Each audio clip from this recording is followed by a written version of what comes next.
اللہ نے فرمایا افمن ھذا الحدیث تعجبون، او لوگو اس قرآن کو جب پڑھا جاتا ہے تو تمہیں بڑا تعجب ہوتا ہے، وتضحکون ولا تبکون، تم ہنستے رہتے ہو تم روتے نہیں ہو، وانتم سامدون، تم تو ہنسی مذاق کرتے ہو۔ آج بھی قرآن پڑھا جاتا ہے اور ہم ہنسی مذاق میں لگے رہتے ہیں، قرآن کی تلاوت ہوتی ہے اور ہم کھیلتے رہتے ہیں، ہم مذاق کرتے رہتے ہیں۔ آج قرآن پڑھا جاتا ہے اور ہمارے دل کے اوپر کوئی اثر نہیں ہوتا۔ آج اکتوبر کا مہینہ چل رہا ہے، سردی کا موسم شروع ہو چکا ہے، لیکن یہاں پروگرام میں بیٹھ کر کے مجھے پسینہ ہو رہا ہے۔ سوچو مئی جون کا اگر مہینہ ہو اور یہاں یہ شامیانہ اور ٹینٹ بھی نہ لگا ہو اور کھلے میدان کے نیچے مجھے بٹھا دیا جائے تو مجھے کتنا پسینہ ہوگا۔ آج ہم ذرا سی گرمی برداشت نہیں کر سکتے۔ او میرے نوجوان ساتھیو، کل قیامت کے دن کی گرمی تم کیسے برداشت کرو گے جب یہ سورج 9 کروڑ 30 لاکھ میل کی دوری پر نہیں ہوگا بلکہ صرف اور صرف 1 میل کی دوری پر ہوگا۔ 1 میل کتنا ہوتا ہے؟ 1 میل ہوتا ہے 1.6 کلومیٹر، 1.5 کلومیٹر۔ 1.5 کلومیٹر کتنا ہوا؟ یہ سورج 1.5 کلومیٹر کی دوری پر ہوگا۔ گرمی سے لوگ بے حال ہوں گے۔ اللہ تبارک و تعالیٰ اپنے کچھ اسپیشل بندوں کو، اپنے کچھ خاص بندوں کو اپنے عرش کا سایہ دے گا، ان کو گرمی نہیں لگے گی، ان کو دھوپ نہیں لگے گی، ان کو پسینہ نہیں ہوگا۔ کون ہوں گے وہ اسپیشل بندے؟ اللہ کے نبی فرماتے ہیں وہ 7 طریقے کے لوگ ہوں گے، اس میں ایک وہ نوجوان بھی ہوگا، اس میں وہ ایک لڑکی بھی ہوگی، وہ ایک لڑکا بھی ہوگا، وہ ایک انسان بھی ہوگا۔ وَرَجُلٌ ذَكَرَ اللَّهَ خَالِيًا فَفَاضَتْ عَيْنَاهُ، جس نے تنہائی میں اللہ کو یاد کیا ہوگا، جس نے اکیلے میں اللہ کو یاد کیا ہوگا اور اس کی آنکھوں سے آنسو بہنے لگیں گے۔ ہماری آنکھ سے تو آنسو نہیں بہتے۔ ہم تو کبھی رات میں تنہائی میں بیٹھتے بھی ہیں تو یوٹیوب چلا رہے ہیں، کیا دیکھ رہے ہیں اللہ جانتا، ہم جانتے ہیں۔ اب تو گناہ آسان ہو گیا نا۔ پہلے لوگوں کو ٹی وی لگانی پڑتی تھی، سی ڈی لانی پڑتی تھی، کمرہ بند کرنا پڑتا تھا۔ اب تو سب کے پاس موبائل ہے، بوڑھے کے پاس، جوان کے پاس، لڑکے کے پاس، لڑکی کے پاس۔ اب کون نظر رکھے گا بھائی؟ اب تو بس ایک ہی کیمرہ ہے جو آپ کے اوپر نظر رکھ رہا ہے، اور وہ کیمرہ ہے اللہ کا کیمرہ۔ اللہ کے کیمرے میں سب ریکارڈ ہو رہا ہے۔ یہ رات کو 12 بجے آپ کے موبائل میں کیا دیکھ رہے ہیں آپ نے ہسٹری ڈیلیٹ کر دی، آپ نے موبائل سے ثبوت مٹا دیا، مگر اللہ تعالیٰ کا جو ثبوت ریکارڈ ہو رہا ہے وہ تو نہیں مٹے گا۔ وَإِنَّ عَلَيْكُمْ لَحَافِظِينَ كِرَامًا كَاتِبِينَ، میرے بندو ہم نے تمہارے اعمال کو ریکارڈ کرنے کے لیے کرامن کاتبین کو مقرر کر دیا ہے۔ یعلمون ما تفعلون، وہ تمہارے ایک ایک عمل کو ریکارڈ کر رہے ہیں، وہ تمہاری ایک ایک حرکت کو لکھ رہے ہیں۔ او میری پیاری ماں بہنوں، تم جلسے میں آ کر کے کیا کیا باتیں کر رہی ہو، کس کی شکایتیں کر رہی ہو؟ کوئی بہو اپنی ساس کی شکایت کر رہی ہے، کوئی ننند اپنی بھابھی کی شکایت کر رہی ہے، کوئی دیورانی جیٹھانی کی غیبت کر رہی ہے۔ تم زبان سے جو بول رہی ہو، ما یلفظ من قول الا لدیہ رقیب عتید، تمہاری زبان سے جو الفاظ نکلتے ہیں وہ بھی ریکارڈ کیے جا رہے ہیں، وہ بھی اللہ کے یہاں نوٹ کیے جا رہے ہیں۔ تو ہم تو تنہائی میں بیٹھ کر کبھی اللہ کو یاد نہیں کرتے، ہم تو گناہ کرتے ہیں، ہم تو اللہ کو ناراض کرتے ہیں۔ اور آپ کے سیمانچل میں تو یہ ماحول بنا ہے کہ صاحب مدرسے میں 10,000 روپیہ چندہ دیا ہے تو جب تک 10 منٹ تک یہاں مائک میں ہمارے لمبی چوڑی دعا نہ ہو تب تک ہمارے دل کو سکون نہیں ملے گا۔ وہ سب دور بھول جاؤ، نیکی کر دریا میں ڈال۔ آج کل کا ماحول کیا ہے؟ نیکی کر فیس بک پر ڈال، نیکی کر یوٹیوب پر ڈال، نیکی کر واٹس ایپ پر ڈال، نیکی کر اسٹیٹس پر ڈال۔ آج تو وہ دور آ گیا ہے۔ آج نیکی کم اور پرچار زیادہ کیا جاتا ہے۔ 10 لوگوں کو کھانا کھلا کے 100 لوگوں کو دکھایا جاتا ہے، تو وہ دور آ گیا۔ میرے پیارے ساتھیوں، صحابہ کرام کو دیکھو، وہ بیچارے اتنے نیک تھے کہ اگر کبھی کوئی نیکی نہیں کر پاتے تھے تو نیکی نہ کر پانے کے غم میں وہ روتے تھے۔ جیسے کوئی غریب آدمی آیا، مدرسہ قمر العلوم کا جلسہ چل رہا ہے، اس کا دل چاہتا ہے کہ میں مدرسے میں 1000 روپیہ چندہ دوں، مگر وہ غریب آدمی ہے، مزدور آدمی ہے، وہ بیچارہ بڑی مشکل سے 100 روپے کا ارینجمنٹ کرتا ہے، وہ 100 روپے لا کے دیتا ہے تو اس کی آنکھ میں آنسو آ جاتے ہیں۔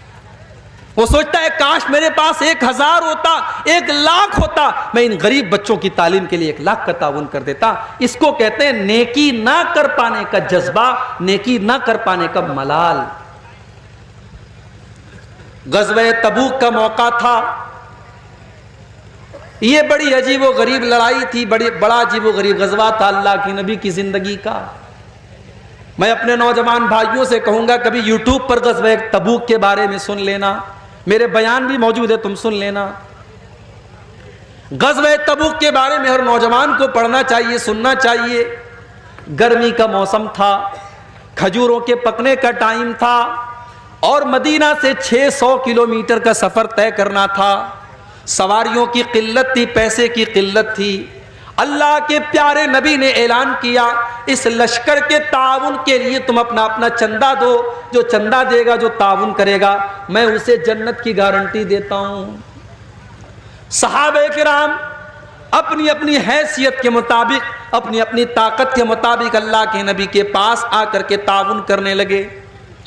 کچھ صحابہ غریب تھے، مزدوری کرتے تھے، وہ اوور ٹائم کام کر کے، رات کو کام کر کے جو رات کی مزدوری ہوتی تھی وہ لا کر کے 1 مٹھی یا 2 مٹھی جو لاتے تھے اور اللہ کے نبی کو دے دیتے تھے اور کہتے تھے اے اللہ کے نبی میں غریب آدمی ہوں، یہ 1 مٹھی جو لے کر کے آیا ہوں، یہ 2 مٹھی جو لے کر کے آیا ہوں، اے اللہ کے نبی یہ میری کیپیسٹی یہی ہے، میری طاقت یہی ہے، آپ اس کو قبول کر لیجئے۔ اللہ کے نبی بڑی خوشی خوشی، منافق لوگ مذاق اڑاتے تھے، دیکھو یہ 1 مٹھی جو کے ذریعے اسلام کی خدمت کرنے کے لیے آئے ہیں۔ اللہ کے پیارے نبی کہتے تھے او لوگو میرے ان غریب صحابہ کا مذاق نہ اڑاؤ، لو انفق احدکم مثل احد ذہبا، تم احد پہاڑ کے برابر بھی اگر سونا خرچ کر دو گے، میرے ان غریب صحابہ نے 1 مٹھی یا 2 مٹھی جو دیا ہے تم اس کا مقابلہ نہیں کر سکتے۔ اسی میں کچھ غریب صحابہ اللہ کے نبی کے پاس آئے، اے اللہ کے نبی ہم بھی آپ کے ساتھ غزوہ تبوک میں جانا چاہتے ہیں۔ آپ نے پوچھا کیا تمہارے پاس سواری کا سادن ہے؟ اے اللہ کے نبی ہمارے پاس سواری کا سادن نہیں ہے۔ آپ نے فرمایا میں تم کو لے کے نہیں جا سکتا، ہمارے پاس سواریاں محدود ہیں، ہم تمہیں اپنے ساتھ لے کے نہیں جا سکتے، تمہیں اگر چلنا ہے تو سواری کا انتظام کرو ورنہ ہم تمہیں لے کر کے نہیں چل سکتے۔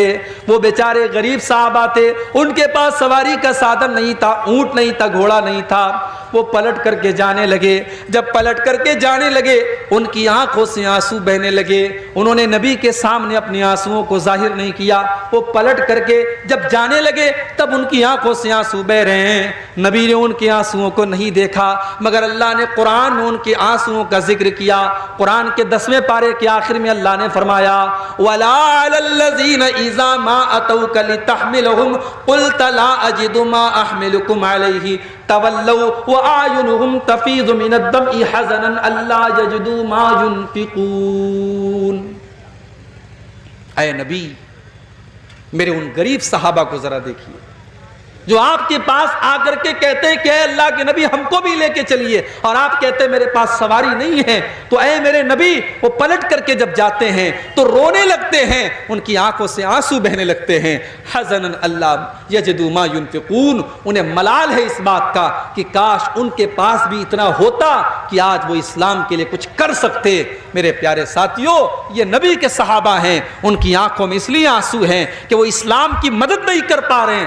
آج ہمارے پاس گھر ہے، زمین ہے، جائیداد ہے، مال ہے، بہت کچھ ہے، مگر ہم اللہ کے دین کے لیے 1 منٹ نہیں دینا چاہتے ہیں، 1 روپیہ نہیں دینا چاہتے ہیں۔ ہم کتنے پیچھے ہیں ان چیزوں میں، ذرا ہم اور آپ کو۔ اب آئیے 2-4 واقعات اللہ کے نبی کی سیرت سے آپ کو سناتا ہوں جب پیارے نبی کی آنکھوں میں آنسو آئے تھے، کیونکہ آج کی میری تقریر کا عنوان یہی ہے رونا۔ اب یہاں رونے کی بات آئی ہے تو ایک بات بولتا ہوں، رونا بھی کئی طریقے کا ہوتا ہے۔ ہم لوگ سمجھتے ہیں کہ صاحب آدمی کو جب تکلیف ہوتی ہے، درد ہوتا ہے تبھی روتا ہے۔ علامہ ابن قیم نے لکھا ہے کہ رونا 10 طرح کا ہوتا ہے، 10 طریقے سے انسان روتا ہے۔ نمبر 1، سب سے پہلا جو رونا ہوتا ہے رقت کا رونا، رحمت کا رونا. آپ نے کسی کو تکلیف میں دیکھا، آپ کو ترس آ گیا، رحم آ گیا، اب رحم آنے کی وجہ سے آپ کی آنکھوں میں آنسو ہے، یہ رحمت کا رونا ہے. دوسرا خوف کا رونا، آپ کو ڈر لگ رہا ہے، پتہ نہیں کیا ہوگا، کرفیو لگا ہے، آپ کا بچہ باہر کہیں گیا، آپ کو ڈر لگ رہا ہے میرے بچے کے ساتھ پتہ نہیں کیا ہوگا، یہ خوف کا رونا ہے. اب تیسرا رونا محبت کا رونا.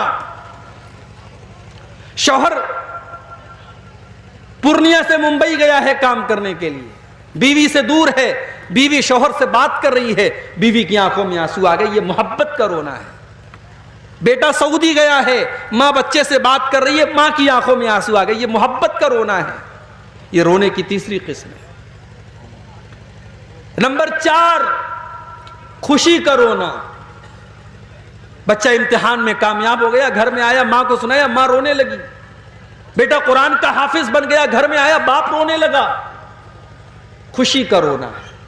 اور علامہ ابن قیم کہتے ہیں نا، خوشی کا جب رونا ہوتا ہے تو آنسو ٹھنڈے ہوتے ہیں، اور جب تکلیف میں آدمی روتا ہے تو آنسو گرم ہوتے ہیں. بڑے پتے کی بات ہے. اسی لیے عربی میں خوشی کی کوئی جب خبر ملتی ہے تو کہا جاتا ہے قرۃ عینی، میری آنکھوں کی ٹھنڈک ہے یہ چیز. جیسے اللہ کے نبی نے نماز کے بارے میں فرمایا، جو الت قرۃ عینی فی الصلاۃ، نماز میری آنکھوں کی ٹھنڈک ہے. جب آدمی خوش ہوتا ہے تو آنکھوں سے ٹھنڈا آنسو نکلتا ہے. اور رونے کی 5ویں قسم درد اور تکلیف سے رونا. چوٹ لگ گئی، آپ کی آنکھوں میں آنسو بہنے لگا، بچھو نے ڈنک مار لیا، آنکھوں سے آنسو بہنے لگا، تو تکلیف کا رونا ہوتا ہے. رونے کی 6ٹھی قسم غم اور ملال کا رونا. باپ کا انتقال ہو گیا، بیٹا رو رہا ہے، بیوی کا انتقال ہو گیا، شوہر رو رہا ہے، یہ غم کا رونا ہے. اس کے بعد رونے کی 7ویں قسم علامہ ابن قیم کہتے ہیں کمزوری اور بڑھاپے کا رونا. انسان بوڑھا ہو گیا، 70-80 سال کا ہو گیا، اب بیچارہ چل نہیں پا رہا ہے، اس کی آنکھوں سے آنسو آ گئے. رونے کی 8ویں قسم نفاق کا رونا، نقلی رونا، دکھاوٹی رونا. جیسے یوسف علیہ السلام کے بھائی لوگ آئے تھے اپنے باپ کے پاس، وَجَاءُوا أَبَاهُمْ عِشَاءً يَبْكُونَ، رات کو اپنے باپ کے پاس روتے ہوئے آئے، ابا جان ہم کھیلنے چلے گئے تھے اور یوسف کو سامان کے پاس چھوڑ کے چلے گئے تھے، یوسف کو بھیڑیا کھا گیا. رو رہے تھے، نقلی رو رہے تھے، یہ نفاق کا رونا تھا. اور رونے کی 9ویں قسم کرائے کا رونا. عرب میں بہت ساری عورتوں کو کرایہ دے کر، پیسہ دے کر بلایا جاتا تھا، میت پر رویا کرتی تھی. آج بھی راجستھان وغیرہ میں بہت ساری عورتیں یہ کام کرتی ہیں، اس کو کہتے ہیں کرائے کا رونا.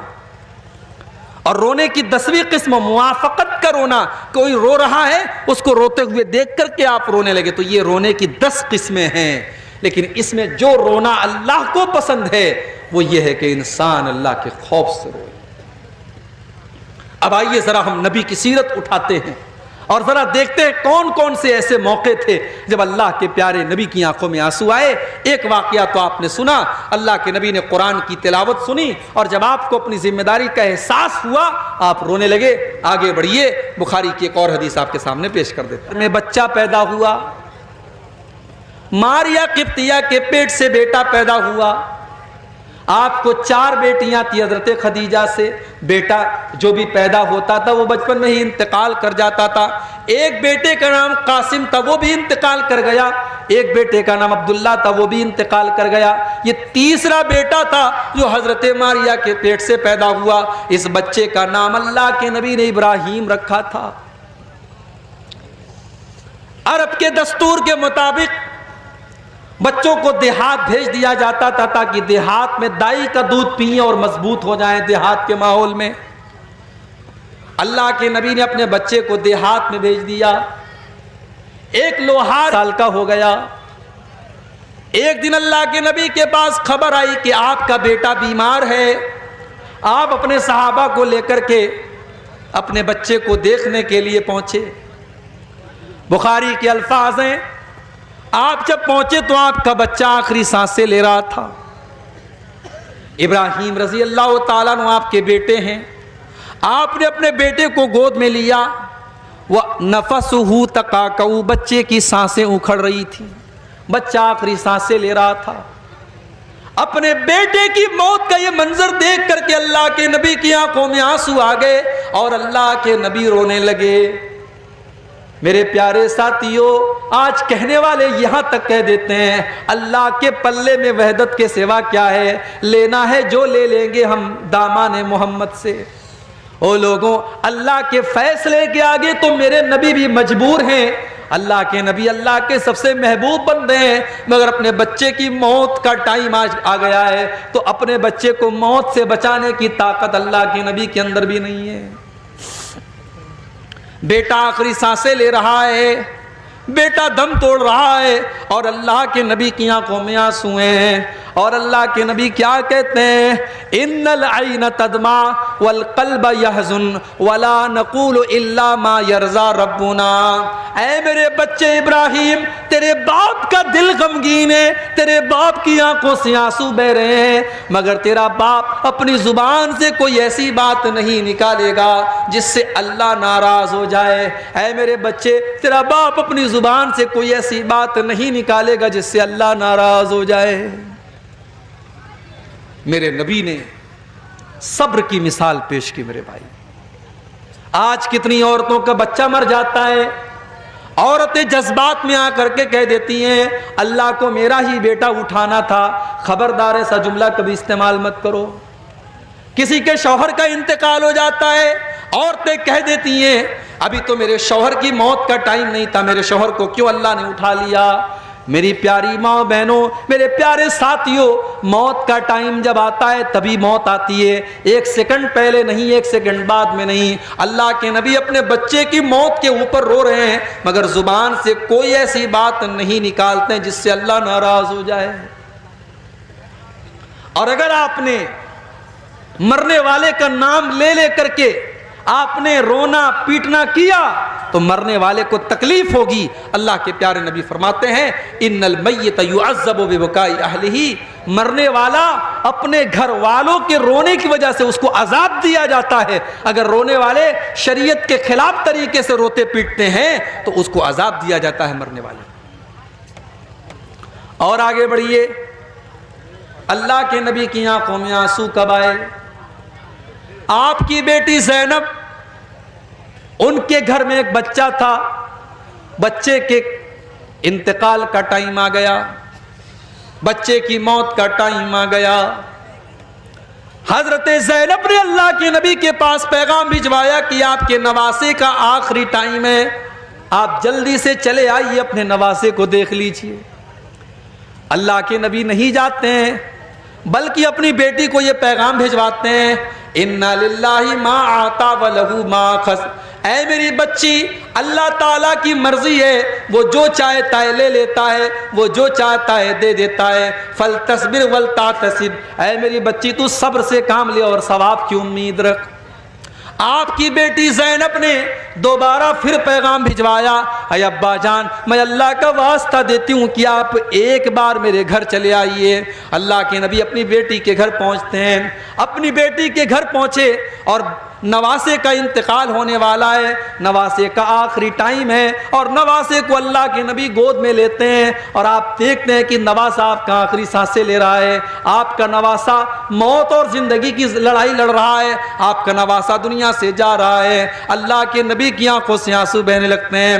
صحابہ کہتے ہیں اے اللہ کے نبی، ہم یہ کیا دیکھ رہے ہیں؟ آپ کی آنکھوں میں آنسو بہ رہے ہیں، آپ رو رہے ہیں۔ اللہ کے نبی فرماتے ہیں ہذہ رحمت جعلها اللہ فی قلوب عبادہ، او لوگو یہ تو رحمت کی نشانی ہے جو اللہ نے اپنے بندوں کے دل میں ڈالی ہے۔ میں ایک نانا بھی ہوں، میں ایک باپ بھی ہوں، اپنے نواسے کے غم میں یہ آنسو نکل رہے ہیں، جو اللہ نے رحم دل میں ڈالا ہے اسی رحم کی یہ نشانی ہے۔ نبی کی آنکھوں میں آنسو آئے تھے تب بھی۔ ایک اور موقع یاد کیجئے، بدر کا میدان ہے، 17 رمضان کو بدر کی لڑائی لڑی گئی، 16 رمضان کی رات بدر کے میدان میں اللہ کے پیارے نبی قبلہ کی طرف ہاتھ اٹھا کر کے دعائیں کر رہے ہیں اور کہہ رہے ہیں اللہم آتنی ما وعدتنی اللہم انجز لی ما وعدتنی، اے اللہ تو نے جو وعدہ کیا ہے تو اپنا وعدہ پورا فرما، اے اللہ تو اپنے وعدے کا پکا ہے، تو اپنا وعدہ پورا فرما۔ اللہم ان تہلک ہذہ العصابۃ لا تعبد فی الارض، اے اللہ اگر یہ مٹھی بھر تیرے ماننے والے آج اگر ہلاک ہو گئے، یہ 313 اگر آج ہلاک ہو گئے تو اے اللہ پھر روئے زمین پر تیری عبادت کرنے والا کوئی نہ ہوگا، تجھے سجدہ کرنے والا کوئی نہ ہوگا۔ یہ کہہ کر کہ اللہ کے نبی رو رہے ہیں، آپ کی آنکھوں میں آنسو بہ رہے ہیں اور آپ اللہ کی بارگاہ میں رو رو کر کے دعائیں کر رہے ہیں۔ حضرت ابو بکر صدیق آتے ہیں اور پیچھے سے آپ کو چمٹ جاتے ہیں اور کہتے ہیں کفاک مناشدتک ربک، اے اللہ کے نبی بس کیجئے، آپ کا رب آپ کو مایوس نہیں کرے گا، آپ کا رب آپ کی دعا کو ضرور قبول کرے گا۔ اور دنیا نے دیکھا کہ 313 مسلمان 1000 کے اوپر غالب آ گئے، اللہ نے 1000 کے اوپر ان کو کامیابی سے نوازا۔ ہربھجن جی، ہاں جی بولو۔ اکیلے ہو؟ بالکل۔ تو زوپی پہ لوڈو کھیلو نا، وہ بھی ریئل لوگوں کے ساتھ، پورے 7 کروڑ لوگ کھیل رہے ہیں وہاں پہ۔ کیا یار کپل، صرف ریئل پلیئرز کے ساتھ کھیلو انڈیا کا اپنا گیم لوڈو۔ آج ہی zoopy.com سے ایپ ڈاؤن لوڈ کرو، کھیلو اور جیتو لاکھوں تک کیش۔ اس کھیل میں عادت لگنا یا آرتھک جوخم سمبھو ہے، ذمہ داری سے کھیلیں۔ ایک اور موقع پر میرے نبی کی آنکھوں میں آنسو آئے، رات کا ٹائم تھا، اللہ کے نبی قرآن پڑھ رہے تھے اور قرآن پڑھتے پڑھتے آپ کی نظر اس آیت پر پڑی۔ ابراہیم علیہ السلام اپنے رب سے دعا کرتے ہیں فَمَن تَبِعَنِي فَإِنَّهُ مِنِّي وَمَنْ عَصَانِي فَإِنَّكَ غَفُورٌ رَحِيمٌ، اے اللہ میری امت کے اندر جو میری پیروی کرے گا وہ میرا امتی ہے، اور جو میری نافرمانی کرے گا تو تو غفور الرحیم ہے، تو معاف کر دینا۔ اس کے بعد اللہ کے نبی نے عیسیٰ علیہ السلام کی دعا پڑھی ان تعذبہم فإنہم عبادک وإن تغفر لہم فإنک انت العزیز الحکیم، اے اللہ اگر تو ان کو عذاب دے دے گا تو یہ تو تیرے بندے ہیں، اور اگر تو معاف کر دے گا تو تو طاقت والا ہے، تو حکمت والا ہے۔ اللہ کے پیارے نبی نے سوچا کہ عیسیٰ نے تو اپنی امت کے لیے دعا مانگ لی، ابراہیم نے تو اپنی امت کے لیے دعا مانگ لی، میری امت کے گنہگاروں کا کیا ہوگا، میری امت کے خطا کاروں کا کیا ہوگا؟ آپ نے ہاتھ اٹھائے، صحیح مسلم کے الفاظ ہیں، آپ روتے ہوئے کہنے لگے اللہم امتی اللہم امتی، اے اللہ میری امت کا کیا ہوگا، اے اللہ میری امت کا کیا ہوگا۔ کبھی غور کیا آپ نے؟ میرے نبی کو نمازیوں کی چنتا نہیں ہے، میرے نبی کو بے نمازیوں کی چنتا ہے، میرے نبی کو تہجد پڑھنے والوں کی فکر نہیں ہے، میرے نبی کو تو اپنی امت کے گنہگاروں کی فکر ہے کہ ان کا بیڑا کیسے پار ہوگا، وہ کیسے قیامت کے دن نجات پائیں گے۔ آپ اپنی امت کے گنہگاروں کے لیے رو رہے ہیں اور اللہ کی بارگاہ میں دعا کر رہے ہیں کہ اللہ میری امت کو بچا لینا، اے اللہ میری امت کو بچا لینا۔ اللہ نے جبریل کو بھیجا، اے جبریل جاؤ میرے نبی سے پوچھو کیوں رو رہے ہو؟ آپ نے فرمایا میں اپنی امت کے لیے رو رہا ہوں۔ حضرت جبریل نے فرمایا اے اللہ کے نبی، اللہ تعالیٰ یہ کہہ رہا ہے اِنَّا سَنُرْضِيكَ فِي أُمَّتِكَ وَلَا نَسُوءُكَ، ہم آپ کی امت کے بارے میں آپ کو خوش کر دیں گے، آپ کو پریشان ہونے کی ضرورت نہیں ہے۔ اگر آپ کی امت توحید کے اوپر قائم رہے گی، اگر ایمان کے اوپر قائم رہے گی، اگر شرک نہیں کرے گی، اگر غیر اللہ کے در پہ سر نہیں جھکائے گی تو آپ کی امت کا بیڑا پار ہو جائے گا۔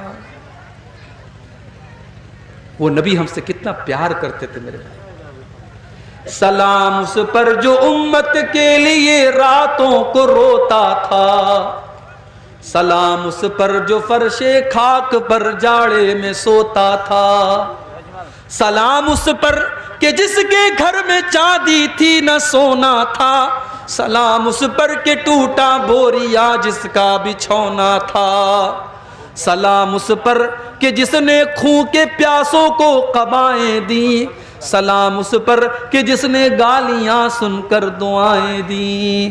میرے پیارے ساتھیوں، وہ نبی ہم سے اتنا پیار کرتے تھے کہ ہمارے لیے وہ راتوں کو رویا کرتے تھے۔ اس نبی سے ہم کتنا پیار کرتے ہیں؟ نہیں کرتے ہم. اگر ہم کرتے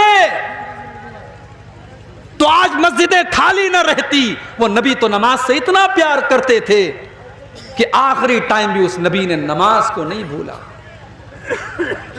سوموار کے دن آپ کا انتقال ہوتا ہے, سنیچر کے دن آپ کی طبیعت بہت خراب ہے, آپ بے چین ہیں, بے قرار ہیں, بار بار آپ چادر کو پھینک رہے ہیں. ام حبیبہ کہتی ہیں آپ کی زبان سے الفاظ نہیں نکل پا رہے تھے, میں نے کان لگایا, میں نے غور سے سنا کہ دیکھوں اللہ کے نبی کی زبان سے کیا نکل رہا ہے. آخری ٹائم اللہ کے نبی کہہ رہے تھے الصلاۃ وما ملکت ایمانکم, او لوگو نماز کی پابندی کرنا, نماز کا خیال کرنا, نماز کو نہیں چھوڑنا, نماز سے لاپرواہی مت کرنا. آخری دن بھی آپ کو نماز یاد تھی. آپ جب ٹینشن میں ہوتے تھے آپ حضرت بلال سے کہتے تھے یا بلال ارحنا بالصلاۃ, اے بلال جلدی سے اذان دے دو اور مجھے نماز کے ذریعے سکون پہنچاؤ, جب تک نماز نہیں پڑھ لوں گا مجھے سکون نہیں ملے گا. او نبی سے محبت کا دعویٰ کرنے والو, او نبی پر جان چھڑکنے کا دعویٰ کرنے والو, تم ایک ٹائم کی نماز نہیں پڑھتے ہو اور دعویٰ کرتے ہو کہ ہم نبی کے لیے جان دے دیں گے. ارے جان بعد میں دینا, پہلے اپنی نیت تو قربان کر کے فجر کی نماز تو پڑھو, تم جان کیا دو گے؟ نماز نہیں پڑھتے کیوں صاحب؟ ارے مولوی صاحب دکان بھی تو چلانا ہے. ایک جگہ میں نے بڑی اچھی بات پڑھی تھی, ایک دکان کے باہر لکھا تھا کہ اپنے کام سے کہو کہ نماز کا ٹائم ہے, نماز سے مت کہو کہ مجھے کام ہے. نماز سے مت کہو کہ مجھے کام ہے, اپنے کام سے کہہ دو کہ میری نماز کا ٹائم ہے, میں تیرے لیے نماز کو نہیں چھوڑ سکتا. میرے نوجوان ساتھیوں, آپ نماز کی پابندی شروع کر دیجئے. میں اللہ کو گواہ بنا کر کے کہتا ہوں آپ کے کاروبار میں اور برکت ہوگی انشاءاللہ, آپ کے چہرے پر اور نور پیدا ہوگا, آپ کی زندگی میں اور برکت آئے گی. جس دکان کے لیے اور جس کاروبار کے لیے آپ نماز کو چھوڑ دیتے ہیں میرے بھائیوں, وہ نماز سے بڑھ کر کے نہیں ہے. اللہ نے اپنے نیک بندوں کی تعریف کرتے ہوئے فرمایا رجال اللہ تلہیہم تجارت ولا بیع عن ذکر اللہ و اقام الصلاۃ, میرے نیک بندے کاروبار کی وجہ سے کبھی نماز نہیں چھوڑتے. میرے نبی کبھی بددعا نہیں کرتے تھے کسی کے اوپر, کبھی کسی کے اوپر جلدی بددعا نہیں کرتے تھے, مگر جب جان بوجھ کر کے کافروں سے لڑائی کی وجہ سے آپ کی عصر کی نماز قضا ہو گئی اور ان سے جنگ کرنے کی وجہ سے سورج ڈوب گیا اور عصر کی نماز آپ کی قضا ہو گئی, تو بخاری کے الفاظ ہیں آپ نے بددعا کرتے ہوئے فرمایا ملا اللہ بیوتہم وقبورہم نارا, اللہ ان کے گھروں کو اور ان کی قبروں کو جہنم کی آگ سے بھر دے. شغلونا عن الصلاۃ الوسطیٰ, ان کی وجہ سے ہماری عصر کی نماز قضا ہو گئی, ان کی وجہ سے ہماری عصر کی نماز چھوڑی. اتنی محبت تھی اللہ کے نبی کو نماز. سوموار کے دن آپ کا انتقال ہوتا ہے, فجر کی نماز مسجد کے اندر چل رہی ہے, ابو بکر صدیق نماز پڑھا رہے ہیں, صحابہ پیچھے نماز پڑھ رہے ہیں. اللہ کے پیارے نبی حجرہ عائشہ کا پردہ ہٹاتے ہیں, سامنے حضرت ابو بکر نماز پڑھا رہے ہیں اور سب لگی ہوئی ہے, صحابہ نماز پڑھ رہے ہیں. اللہ کے نبی مسکرانے لگتے ہیں, آپ کے چہرے پر مسکراہٹ آ جاتی ہے. اچھا جب میرے نبی مسکراتے تھے نا ایسا لگتا تھا 14ویں کا چاند چمک رہا ہے, ایسا لگتا تھا کہ دنیا کی ساری خوبصورتی ختم ہے میرے نبی کے اوپر. وہ حسان بن ثابت نے کہا تھا نا وَأَحْسَنَ مِنْكَ لَمْ تَرَ قَطُّ عَيْنِي وَأَجْمَلَ مِنْكَ لَمْ تَلِدِ النِّسَاءُ, اے میرے نبی آپ سے زیادہ حسین و جمیل انسان کو کسی ماں نے جنم نہیں دیا اور آپ سے زیادہ خوبصورت انسان میں نے کبھی نہیں دیکھا.